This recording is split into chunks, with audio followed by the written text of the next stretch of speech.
ദേഷ്യത്തിലായിരുന്ന പെൺകുട്ടിക്കാവട്ടെ തന്റെ ഭർത്താവ് 3 മില്യൺ വില വരുന്ന ഒരു ബാഗ് കൊടുക്കുന്നു. അവൾ കരുതിയത് അവൻ അവളുടെ ദേഷ്യം കുറയ്ക്കാനും അതുമാത്രമല്ല അവളെ സന്തോഷിപ്പിക്കാനുമാണ് ആ ബാഗ് നൽകിയതെന്ന്.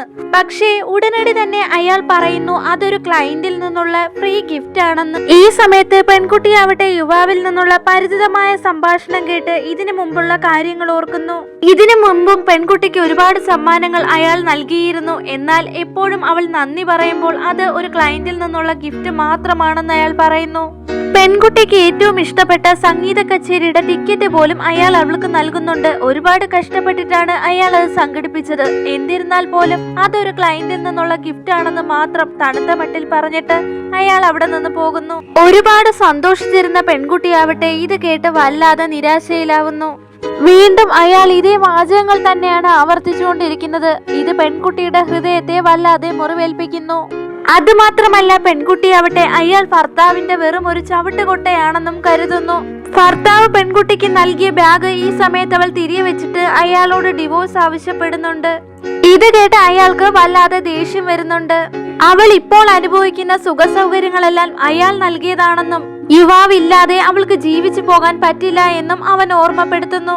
ഇനിയും ഈ അവഗണനയും തരംതാഴ്ത്തലും സഹിക്കാൻ അവൾ തയ്യാറല്ലായിരുന്നു. അതുകൊണ്ട് തന്നെ ദൃഢനിശ്ചയത്തോടെ അവൾ വിവാഹമോചനത്തിന് ആവശ്യപ്പെടുന്നു.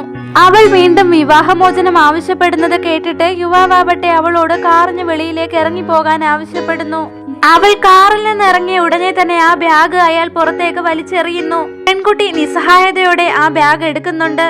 പക്ഷേ ശരിക്കും അവരുടെ ബന്ധത്തിൽ വിള്ളൽ വീഴാൻ തുടങ്ങിയത് പെൺകുട്ടിക്ക് ഒരു കാർ അപകടം ഉണ്ടായ സമയത്താണ്. വീട്ടിലേക്ക് പോകുന്ന വഴിക്കാണ് പെൺകുട്ടിക്ക് ആ അപകടം സംഭവിച്ചത്. ഭാഗ്യവശാൽ പെൺകുട്ടിക്ക് ചെറിയ പരിക്കുകൾ മാത്രമേ ഉണ്ടായിരുന്നുള്ളൂ. നേഴ്സാവട്ടെ അവളോട് തന്റെ കുടുംബാംഗങ്ങളെ ആരെങ്കിലും ആശുപത്രിയിലേക്ക് എത്തിച്ച് അവളെ പരിചരിക്കാൻ ആവശ്യപ്പെടുന്നു.